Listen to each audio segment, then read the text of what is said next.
नमो अरिहन्ताणम् नमो सिद्धाणम् नमो आयरीयाणम् नमो वज्रायाणम् नमो लोये सवसाऊढम् तज्जयति परम् ज्योतिः समम् समस्तैरनन्तपरयायै दर्पणतलेव सकला प्रतिफलति पदार्थमालिकायत्र। 1008 मूलनायक आदिनाथ भगवान की जय। द्वासांग जिनवाणी माता की जय। आचार्य श्रेष्ठ आचार्य गुरुवर श्री 108 अमृत चंद्र स्वामी महाराज की जय। आचार्य श्रेष्ठ आचार्य गुरुवर श्री 108 विद्यासागर जी महाराज की जय। जगत पूज्य निर्यापक श्रवण मुनि पुंगव श्री 108 सुधा सागर जी महाराज की जय। समस्त मुनि संघ की जय। आलोक मोदी स्वाध्याय सुधा यूट्यूब चैनल पर आप सभी दर्शकों का हार्दिक स्वागत, हार्दिक अभिनंदन। श्री अमृत चंद्र स्वामी जी द्वारा विरचित श्री पुरुषार्थ सिद्धि उपाय ग्रंथ की इस स्वाध्याय श्रृंखला में हम सभी व्रती जीव का आचरण या व्रती जीव की चर्या कैसी होनी चाहिए इसके बारे में चर्चा कर रहे हैं। सबसे पहले इन्होंने बताया था कि व्रती जीव 5 अणुव्रतों का धारी होता है। 5 अणुव्रतों में सबसे पहले अहिंसाणुव्रत आता है और सबसे मुख्य व्रत अहिंसा व्रत ही होता है। शेष 4 व्रत तो अहिंसा व्रत की रक्षा के लिए ही होते हैं।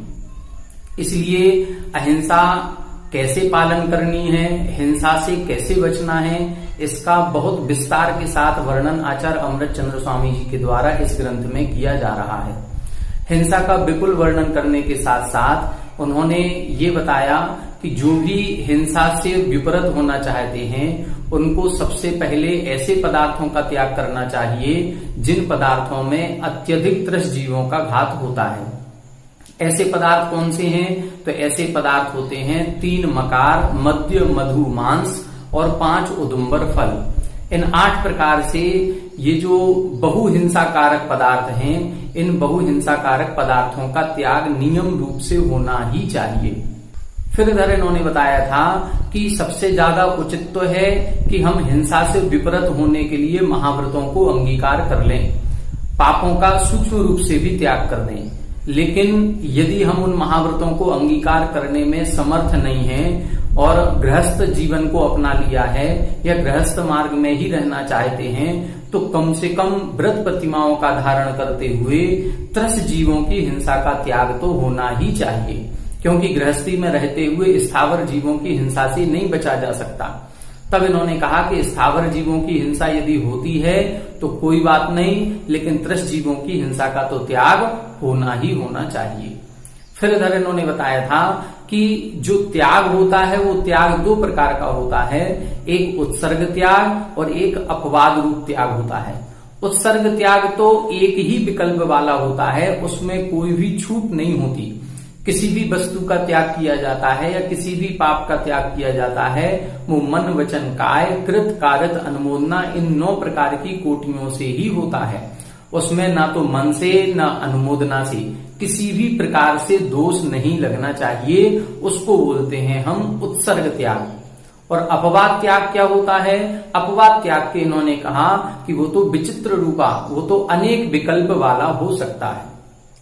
तो जो अहिंसा का मार्ग है उत्सर्ग मार्ग तो महाव्रत रूप ही है, लेकिन यदि हम उत्सर्ग मार्ग को अपनाने में समर्थ नहीं हैं और अपवाद रूप मार्ग को अपना रहे हैं तो फिर उसके अनेक विकल्प कहे गए।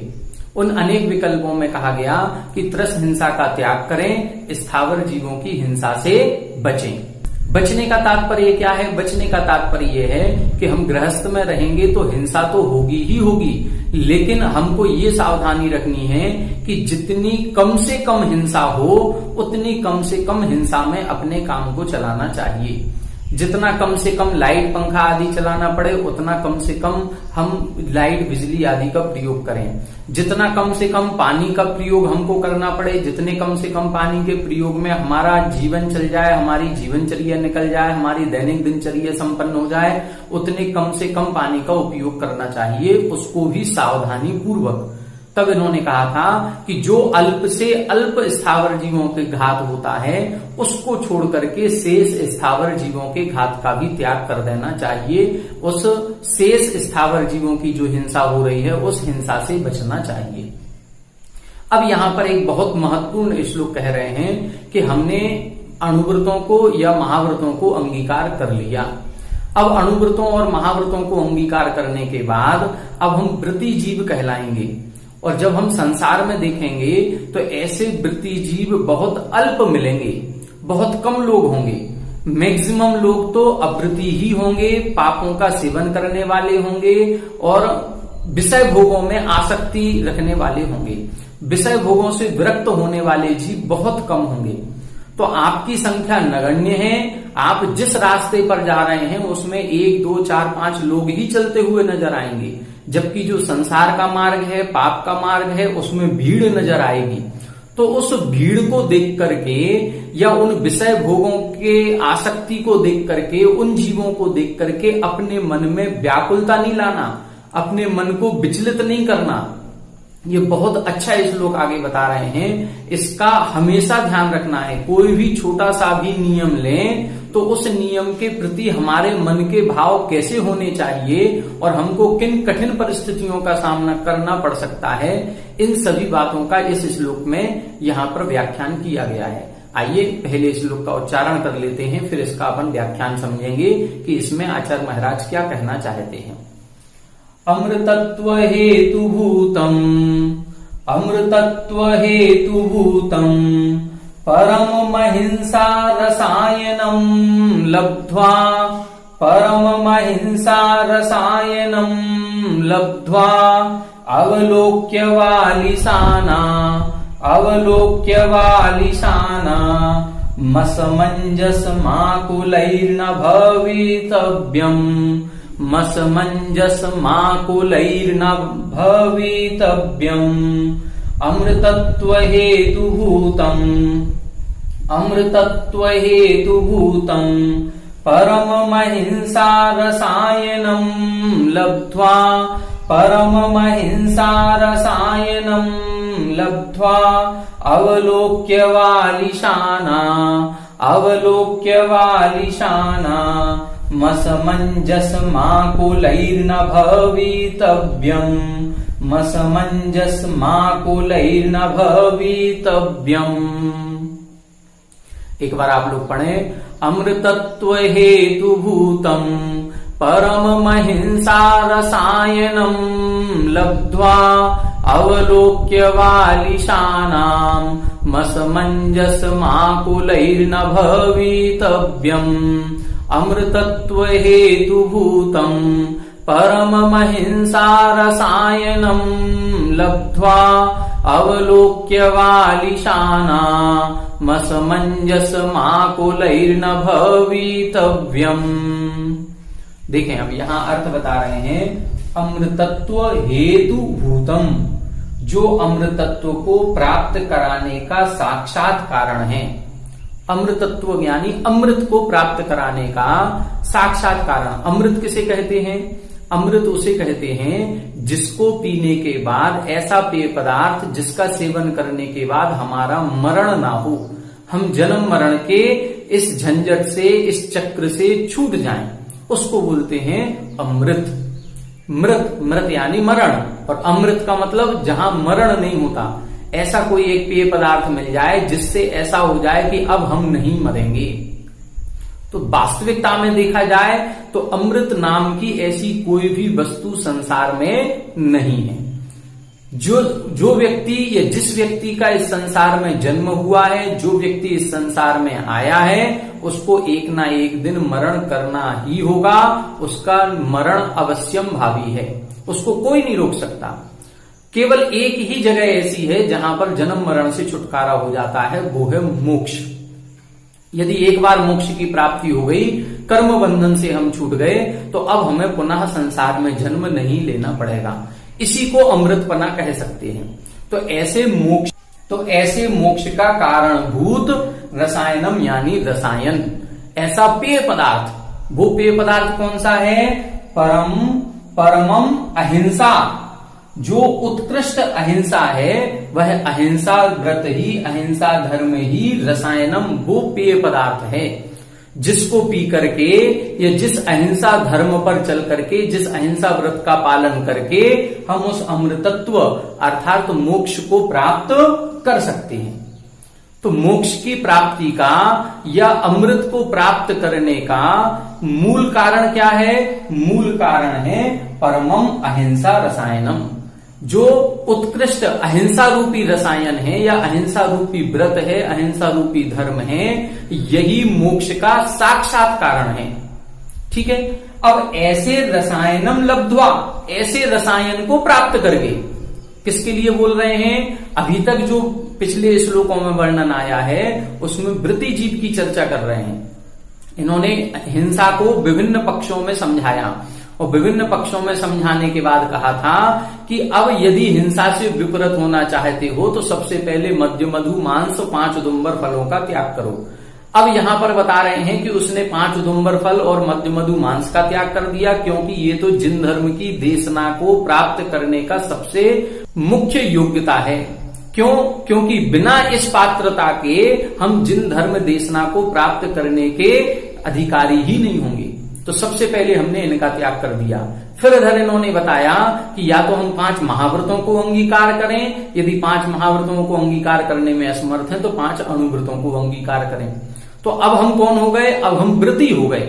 व्रती होने के बाद अब ये श्लोक इन्होंने लिखा, बहुत महत्वपूर्ण श्लोक लिख रहे हैं कि अब जब हमने अहिंसा व्रत को अपने जीवन में अपना लिया है, वो अहिंसा व्रत कैसा है? वो ऐसा रसायन है जिसको पीने के बाद हम अमृतत्व को प्राप्त कर जाएंगे, या जिस अहिंसा धर्म का पालन करने से हम मोक्ष तत्व की प्राप्ति कर सकते हैं।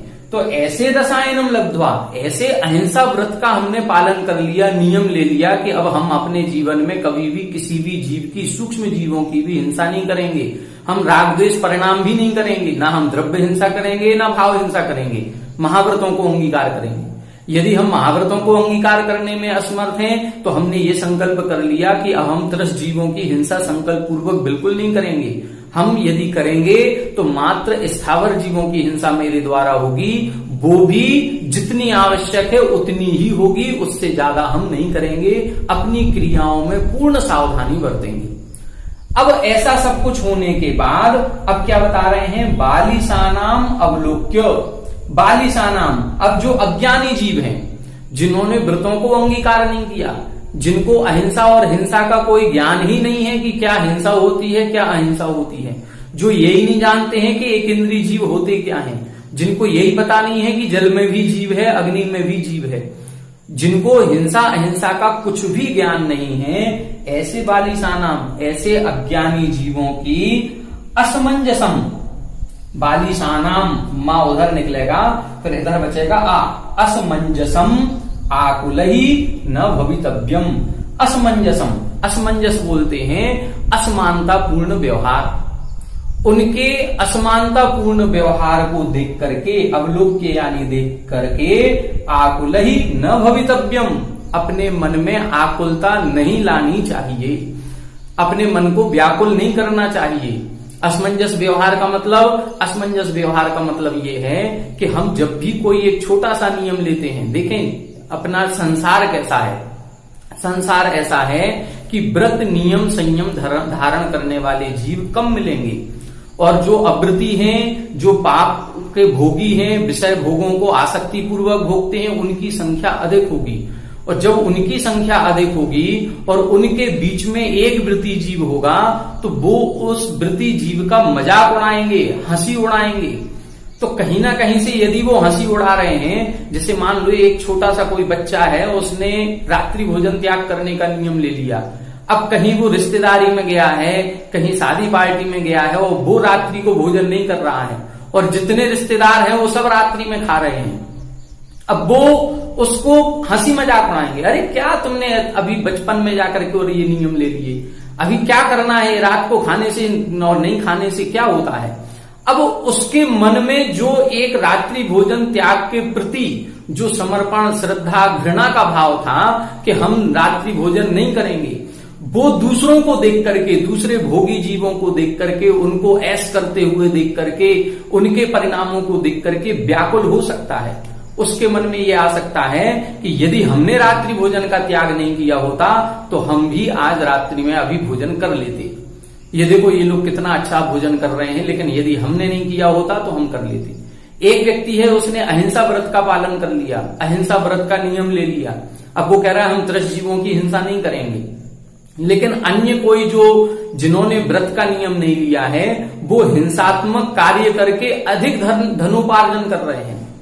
कई धंधे ऐसे हैं जिनमें बहुत अधिक धन कमाया जा सकता है, लेकिन उनमें हिंसा भी उतनी ज्यादा अधिक होती है। हम व्रती थे, हमने नियम ले लिया कि हम चाहे भले धन हमें कम मिले लेकिन हम जीवों की हिंसा नहीं करेंगे, इसलिए हमने वो धंधा किया नहीं। और हमारे भाई ने या हमारे पड़ोसी ने या हमारे अन्य किसी रिश्तेदार ने या किसी जान पहचान वाले ने वो हिंसात्मक धंधा करके बहुत अधिक धन कमाया और हमसे बहुत आगे निकल गया। अब उसको देख करके हमको व्याकुल नहीं होना है, अब हमें उसको देख करके विचलित नहीं होना है कि ये देखो हमसे नीचे था, इसके पास खाने पीने के भी लाले थे, इसके पास कुछ नहीं था, लेकिन इसने ऐसा व्यापार धंधा किया कि ये देखो आज लाखों करोड़ों में खेल रहा है और हमारे पास कुछ भी नहीं है। तो वृत्ति जीव यदि है और वृत्ति जीव के पास यदि भोगोपभोग की सामग्री कम है, उसकी उन्नति कम हो रही है, उसको धनोपार्जन कम हो रहा है, तो ऐसे अन्य जीवों को देख करके व्याकुल नहीं होना है। ये नहीं सोचना है कि यदि हम अहिंसा व्रत नहीं लेते तो हम भी ऐसे ही धंधा कर लेते और हम भी आज लाखों करोड़ों में खेलते, हमारे पास भी 4 व्हीलर होती, हमारे पास भी बड़ा बंगला होता, हमारे पास भी नौकर चाकर होते, लेकिन हमने चूंकि ये व्रत ले लिया इसलिए हम आगे नहीं बढ़ पाए। तो अपने व्रतों को कभी दोष नहीं देना है। कितनी अच्छी बात लिखी है, अवलोक्य वालिशानाम, वालिशानाम यानी अज्ञानी जीवों के असमंजसम, मतलब जो असमानता पूर्ण व्यवहार उनका हो रहा है, जो उनसे हमारी असमानता हो रही है। पहले हम लोग समान थे, लेकिन अब हमने व्रत ले लिया तो अब हमारे पास हमने अहिंसाणु व्रत भी लिया, हमने परिग्रह का परिमाण भी कर लिया, हमने हिंसा करने का त्याग कर दिया। अब हम ऐसा कोई हिंसात्मक कार्य नहीं कर सकते जिसमें हमें ज्यादा अधिक लाभ हो। और कई सारे व्यापार धंधे ऐसे होते हैं जिनमें लाभ अधिक होता है लेकिन हिंसा भी ज्यादा होती है। तो अब जो कोई अन्य अदर धर्म वाले या अदर रिश्तेदार आदि हमारे कोई इस प्रकार का उन्नति कर रहे हैं विषय भोगों को भोग करके, तो उनको देख करके हमारे मन में व्याकुलता नहीं होनी चाहिए, किसी भी प्रकार से नहीं होनी चाहिए कि यदि हम ये व्रत नहीं लेते तो हम भी आज इनसे अच्छे होते। यदि ये परिणाम हमारे अंदर आ गया तो वो व्रत का बहुमान खत्म हो गया, उस व्रत का जो पुण्य हमको मिलना चाहिए वो नहीं मिलेगा। हमें अपने उस व्रत पर बहुमान करना चाहिए कि हम किस रास्ते पर बढ़ रहे हैं। हम तो मोक्ष के रास्ते पर बढ़ रहे हैं, हम ऐसे रास्ते पर बढ़ रहे हैं जहां से इस संसार में हमें पुनः आना ही नहीं है। और ये लोग जिस रास्ते पर जा रहे हैं, ये विषय भोगों के रास्ते पर जा रहे हैं, ये 5 पाप के रास्ते पर जा रहे हैं, ये इसी संसार में गोते खाते रहेंगे, ये इसी संसार में रहेंगे, इधर नरक निगोद के दुखों को सहन करते रहेंगे। लेकिन मैं कितना सौभाग्यशाली हूं कि मुझे जिन धर्म जिनागम ये सब कुछ मिल गया, सच्चे गुरुओं का सानिध्य मिल गया और ऐसा उपदेश मिल गया, ऐसी हमारी होनहार हो गई कि हमने इन व्रतों को अंगीकार कर लिया, अपनी इस मनुष्य पर्याय की दुर्लभता को समझ लिया। तो हमें अपने इस मनुष्य पर्याय की दुर्लभता को समझते हुए, उन व्रतों का महत्व को समझते हुए अपने आप में स्थिर रहना है, अपने आप में दृढ़ता लानी है। उन अज्ञानी जीवों को, अवृत्ति जीवों के या विषय भोगी जीवों के व्यवहार को देख करके अपने मन में व्याकुलता नहीं लानी। बहुत अच्छा श्लोक है। आचार्य महाराज समझ रहे थे कि जो वृत्ति जीव होंगे उनके मन में ये भाव कभी भी आ सकते हैं, कभी भी आ जाते हैं। हम लोगों के मन में आ जाते हैं सामान्य से, यदि कोई नियम ले लिया और अन्य कोई दूसरा उसी भोग को भोग रहे हैं तो कई बार ऐसा मन में आने लगता है कि यदि हम नहीं ये नियम लेते तो हम भी ऐसे ही भोग रहे होते। लेकिन हमें अपने नियम के प्रति दृढ़ रहना है और बल्कि उनको भी समझाना है कि कहाँ इन विषय भोगों में पड़े हो, इन विषय भोगों को छोड़ो और हमारी तरह तुम भी वृत्ति बन जाओ। तो इस प्रकार का इधर बहुत अच्छा लिख दिया। फिर से देख लें, अमृतत्व हेतु भूतम जो अमृतत्व यानी मोक्ष का हेतुभूतम साक्षात कारण है, ऐसे अहिंसा रूपी उत्कृष्ट रसायनम लब्ध्वा, ऐसे अहिंसा व्रत अहिंसा धर्म रूपी उत्कृष्ट रसायनम यानी पेय पदार्थ को लब्ध्वा यानी प्राप्त करके बालिशानाम जो अज्ञानी जीवों का असमंजसम जो असमानतापूर्ण व्यवहार हो रहा है या उनकी असमानतापूर्ण उन्नति आदि हो रही है, उनकी प्रगति हो रही है, तो उसको अवलोक्य देख करके आकुलही न भवितव्यम, अपने मन में आकुलता व्याकुलता बेचैनी नहीं लानी चाहिए। बहुत अच्छा श्लोक लिख दिया। अब यहां पर एक तरह से अहिंसा व्रत का पूर्ण व्याख्यान इनका हो गया।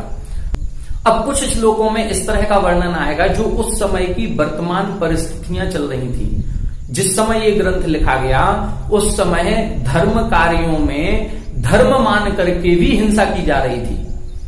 अभी तो केवल विषय भोगों की हिंसा को छुड़वाया गया, लेकिन कई शिष्य कई भक्तों का ये प्रश्न हो सकता है कि जो धर्म कार्य में हिंसा होती है या जो धर्म मान करके हिंसा की जाती है, जहां पर पहले के जमाने में जिस समय ये ग्रंथ लिखा गया उस समय यज्ञ आदि चलते थे और उन यज्ञों में बलि दी जाती थी, कभी बकरे की कभी किसी अन्य जानवरों की, जो ये बलि दी जाती थी और उसको ये माना जाता था कि ये धर्म कार्य है, ये धर्म के लिए कर रहे हैं, ये यज्ञ कर रहे हैं, ये हम अपने देवता या देवी के लिए समर्पित कर रहे हैं। तो जैसे हम अष्टद्रव्य समर्पित करते हैं ऐसे ही ये भी एक द्रव्य है और उसको समर्पित किया जा रहा है। तो ऐसे बलि आदि देने में कोई हिंसा नहीं होती, उस हिंसा को भी हिंसा ना मान करके उसको धर्म कार्य माना जाता था।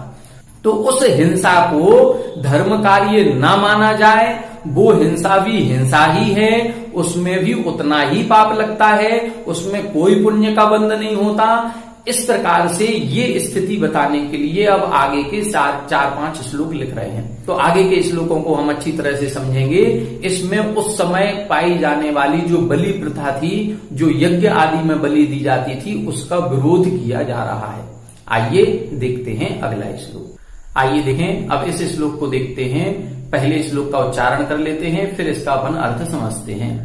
सूक्ष्मो भगवद्धर्मो सूक्ष्मो भगवद्धर्मो धर्मार्थम हिंसनेन दोषोऽस्ति धर्मार्थम हिंसनेन दोषोऽस्ति इति धर्ममुग्धहृदयैर् न जातु भूत्वा शरीरिणो हिंस्याः न जातु भूत्वा शरीरिणो हिंस्याः सूक्ष्मो भगवद्धर्मो धर्मार्थं हिंसनेन दोषोऽस्ति धर्मार्थं हिंसनेन दोषोऽस्ति इति धर्ममुग्धहृदयैर्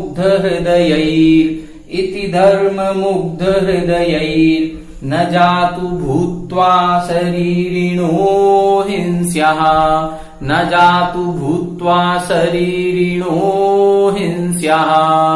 एक बार आप लोग उच्चारण करें।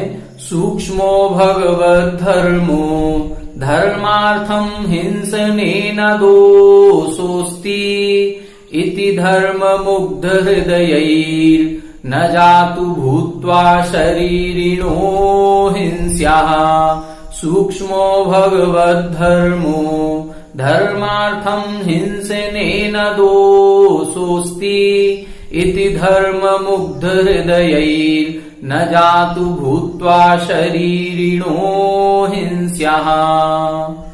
देखें, यहां पर हमने बताया जैसा कि उस समय यज्ञ आदि में बलि आदि का प्रावधान होने लगा था और जो पंडित ब्राह्मण आदि लोग होते थे जो इन क्रियाओं को क्रियाकांड को कराते थे, वो यही कहते थे सामान्य लोगों से कि भगवान का कहा हुआ धर्म अत्यंत सूक्ष्म है।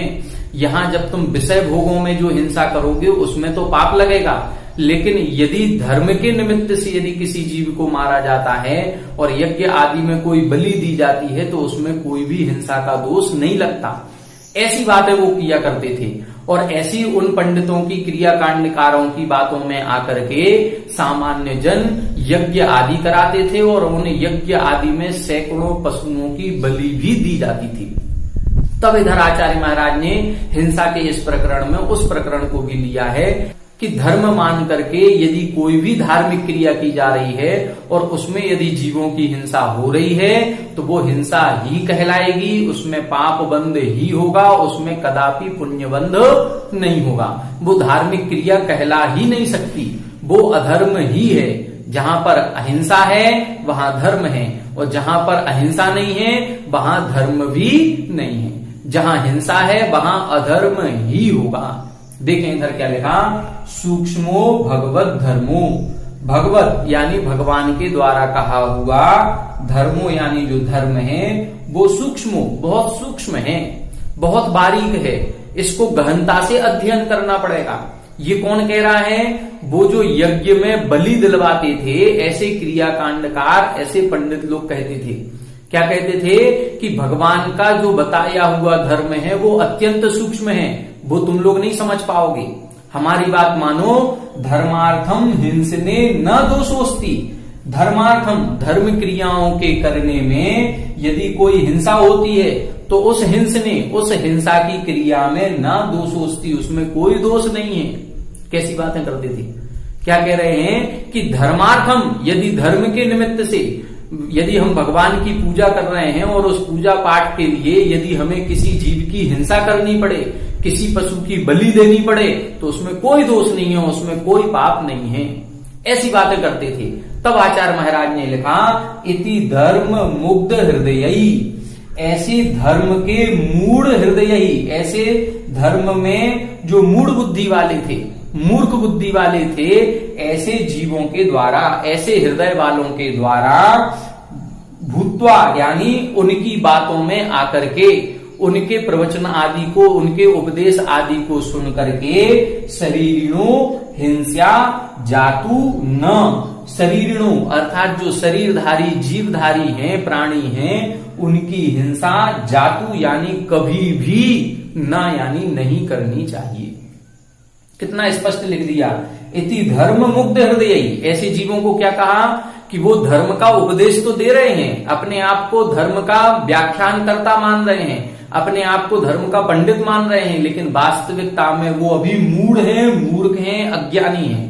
उनको वास्तविकता में अभी धर्म का स्वरूप समझ में ही नहीं आया। जो हिंसा को धर्म बता रहा है, जो हिंसा में कोई दोष नहीं है ऐसा बता रहा है, वास्तविकता में वो धर्म की परिभाषा को समझा ही नहीं है, वो धार्मिक नहीं है, वो सबसे बड़ा हिंसक है, वो उसको हम धार्मिक नहीं कह सकते, वो सबसे बड़ा पापी है। ठीक है, स्पष्ट लिख दिया, भगवान का धर्म सूक्ष्म है और धर्म क्रियाओं के करने में यदि हिंसा होती है तो उस हिंसा की क्रिया में कोई दोष नहीं है। यदि ऐसा कोई कह रहा है, ऐसा कोई धर्म मुग्ध हृदयी, ऐसा कोई धर्म में मूढ़ अज्ञानी जीव ऐसा कोई प्रवचन उपदेश दे रहा है तो उसकी बातों में आकर के भूत्वा यानी वैसा बन करके, वैसा हो करके, उन्हीं के जैसे हो गए, उन्होंने जैसा कहा हमने वैसे ही कर दिया, ऐसा नहीं करना है। ऐसा हो करके शरीरिणो हिंसा न जातु, शरीरधारी जीवधारी प्राणियों की हिंसा नहीं करनी चाहिए। हम किसी भी धार्मिक क्रिया में जो हिंसा होती है उस धार्मिक क्रिया के करने का पुण्य एक तरफ और हिंसा का पाप एक तरफ। यदि हमने उस क्रिया में अत्यधिक हिंसा की है तो हमें हिंसा का पाप लगेगा ही लगेगा। अब उस धर्म क्रिया में करने में पुण्य कितना है, वो पुण्य को फिर हमें बैलेंस बनाना पड़ेगा। जैसे हम लोग भी पूजन पाठ करते हैं, लेकिन पूजन पाठ करने में हम कभी भी पंचेंद्रिय जीवों की, त्रस जीवों की हिंसा नहीं करते। कभी भी हमारे द्वारा यदि हिंसा होती है तो केवल इतनी होती है कि हमें पानी गर्म करना पड़ता है। अब उस एक इंद्रिय जीवों का घात होगा। हम वो पानी भी कैसे गर्म करते हैं, बहुत सावधानी पूर्वक खींचते हैं और उसको बिछानी यथास्थान डालते हैं, उसको छान करके फिर गर्म करते हैं। तो छानने के बाद अब उसमें त्रसजीव नहीं है, एक भी शरीरधारी का घात नहीं होता। अब केवल स्थावर जीवों की हिंसा का जो हिंसा होती है वो हिंसा मात्र उसमें लगेगी। जो आरंभ हमने किया है बस वो आरंभ जनित हमको पाप लगेगा ही लगेगा, उससे हम बच नहीं सकते। लेकिन जब हम पूजन पाठ करते हैं, जो हमारी अष्टद्रव्य की थाल होती है, उस थाल में एक भी वस्तु सचित्त नहीं होती। उस थाल में हम एक भी वस्तु को, जीव राशि को नहीं समर्पित करते हैं। किसी भी जीवों की हिंसा करके उसको समर्पित नहीं किया जाता है। हमारे यहाँ सूखे चावल होते हैं, सूखी गरी चिटक होती है, फल होता है तो उसमें हम बादाम, अखरोट या किशमिश ये सारी चीजें चढ़ा रहे हैं। पढ़ते हम वही हैं। देखो यही अंतर आ गया यहाँ पर सचित्त पूजन और अचित्त पूजन में। हम सचित्त पूजन नहीं करते, पढ़ेंगे कि हम बहुत फल लेकर के आए हैं, हम आम लेकर के आए हैं, हम केला लेकर के आए हैं, हम अनार लेकर के आए हैं, लेकिन हम एक भी सचित्त फल नहीं चढ़ाते हैं। हम उपमा दे रहे हैं, ये भक्ति कहलाती है। भक्ति में हम कहेंगे कि हम बहुत सारा सब कुछ लेकर के आए हैं, हम सारा नैवेद्य बना करके लाए हैं, घर से पूरत नैवेद्य बना करके लाए हैं, लेकिन हम चढ़ा क्या रहे हैं? ये हमारा विवेक है। हम कहेंगे, इसमें मायाचारी का दोष नहीं लगता, ये भक्ति कहलाती है। भक्ति करेंगे, हम गुणगान करेंगे, लेकिन गुणगान करते हुए हम सचित्त अचित्त का विवेक भी रखेंगे। इसीलिए हमारे यहाँ फूल आदि भी नहीं चढ़ाए जाते हैं। अब एक परंपरा फिर 7वीं 8वीं शताब्दी के बाद से जो प्रारंभ हुई है फूल आदि चढ़ाने की, फल आदि चढ़ाने की, ये परंपरा जो प्रारंभ हुई है, इसमें वास्तविकता में दोष ही है। हमको निर्दोष पूजन भक्ति आदि करनी चाहिए। हमको ये ध्यान रखना है कि हमें अहिंसा का ध्यान रखना है। जिन क्रियाओं में ज्यादा से ज्यादा अहिंसा का पालन हम कर सकें, जिन क्रियाओं में कम से कम हिंसा होती हो, हमें उन क्रियाओं को अपनाना चाहिए। ठीक है, तो यहां पर हम जितनी धार्मिक क्रियाओं में हिंसा होती है, हमें उस हिंसा का पाप लगेगा, और जितना हम उस धार्मिक क्रियाओं में भाव विभोर होकर के यदि हम भक्ति कर रहे हैं, तो जितना पुण्यार्जन होगा उतना पुण्यार्जन होगा। अब उसमें हमें बाद में बैलेंस में लाना पड़ेगा कि हमने पाप क्रिया कितनी की, हिंसा कितनी की और पुण्य कितना कमाया। हो सकता है हिंसा का पाप हमें बहुत ज्यादा लगा हो और जो हमने पूजन की उसका पुण्य थोड़ा सा मिला हो, तो हमारे खाते में पाप ही ज्यादा होगा। और यदि हिंसा कम है, पुण्य ज्यादा किया है, तो हमारे खाते में फिर पुण्य अधिक आएगा। तो हमें इन चीजों का ध्यान रखना पड़ेगा कि हमारी क्रियाओं में हिंसा ज्यादा है या पुण्य ज्यादा है। हम अपनी क्रियाओं को बहुत सावधानी पूर्वक करें, हम अहिंसात्मक प्रवृत्ति को अधिक अपनाएं। 20 पंथ और 13 पंथ में इतना ही अंतर है। उपदेश दोनों का हमारे यहाँ दिया गया है, लेकिन यहाँ जिसकी बात चल रही है, ऐसे यज्ञ आदि में जो साक्षात बलि दी जाती थी, उसका उपदेश तो ना तो 20 पंथ में है ना 13 पंथ में है। यहाँ पर हमारे यहाँ इसका निषेध है, पूर्णतः निषेध है, कहीं भी उल्लेख नहीं मिलता। लेकिन हमारे यहाँ जो फल फूल आदि चढ़ाने की परंपरा एक और 20 पंथ परंपरा में मिलती है, तो कुछ आचार्यों ने उस परंपरा को स्वीकार किया है। ऐसा नहीं है कि स्वीकार नहीं किया, लेकिन वो परंपरा 7वीं शताब्दी के बाद के आचार्यों ने कही है। पूर्व आचार्य जो हुए हैं और उनसे पूर्व प्रथम द्वितीय तृतीय आदि शताब्दी वाले जो आचार्य, उनमें से किसी भी आचार्य ने, जो प्राचीन परंपरा रही है, उस प्राचीन परंपरा में किसी भी आचार्य ने सचित्त पूजन का समर्थन नहीं किया। वहां अचित्त पूजन का ही समर्थन किया गया है। अब हमें क्या करना चाहिए? तो हमारे पास 2 विधि हैं, 2 तर्क हैं। एक तर्क तो ये है कि प्राचीन कौन है, उसको अपनाया जाता है। तो प्राचीन विधि कौन सी है? प्राचीन विधि तो अचित्त पूजन की विधि है। दूसरा क्या है? दूसरा है कि हम अपने विवेक का इस्तेमाल करें कि हम पूजन पाठ करने जा रहे हैं, हम पुण्य कमाने जा रहे हैं, तो उसमें कम से कम हिंसा कौन सी क्रिया में है। यदि हमें साक्षात जो हमने चावल को पीले केसर आदि से रंग लिया, वो उनको पुष्प बना करके उन पुष्पों को चढ़ाने में ज्यादा पुण्य मिलेगा, या कम हिंसा होगी कि ज्यादा हिंसा होगी, या साक्षात किसी पेड़ से फूल तोड़ करके लाएं और उस फूल को चढ़ाने में हिंसा ज्यादा होगी। तो ये विवेक का इस्तेमाल हमको करना पड़ेगा कि साक्षात यदि हम फूल को तोड़ करके लाएंगे तो उसमें त्रस जीव भी है और एक इंद्रिय जीव भी है, इनका सभी का घात होगा। लेकिन यदि हम चावलों को रंग करके और पुष्प के रूप में समर्पित करते हैं, तो इसमें किसी भी प्रकार की हिंसा नहीं होती है। हमारा मूल धर्म क्या है? अहिंसा धर्म है। हिंसा करना हमारा धर्म नहीं। अब जितनी अधिक हिंसा होगी उतना अधिक पाप का बंध होगा, जितनी कम हिंसा होगी उतना अधिक पुण्य का बंध होगा।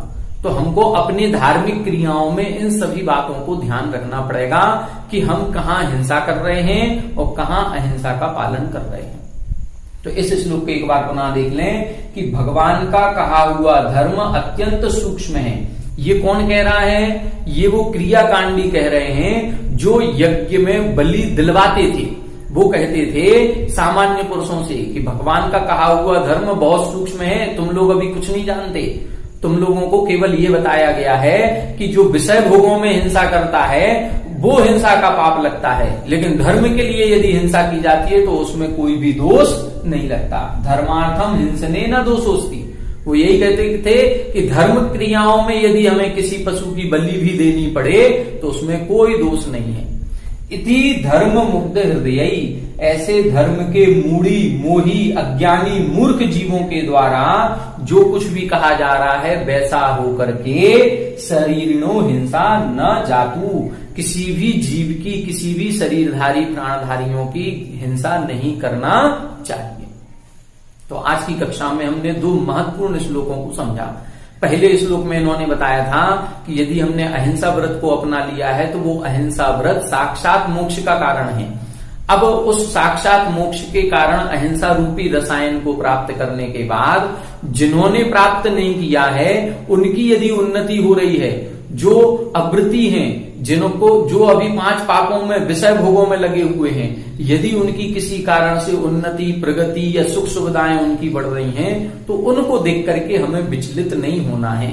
हो सकता है उनके पूर्व कर्म का पुण्य उदय ऐसा है जो आज उनकी उन्नति हो रही है, उनकी प्रगति हो रही है, उनकी सुख सुविधाओं में बढ़ोतरी हो रही है, लेकिन ये जितनी भी सुख सुविधाएं उनको मिल रही हैं इनमें वो पाप ही कमा रहे हैं। आज हमारे सुख सुविधाओं की कमी भले है लेकिन हमें कमी नहीं है, हमने जान करके इसमें पाप होता है इसलिए परिग्रह का त्याग किया है।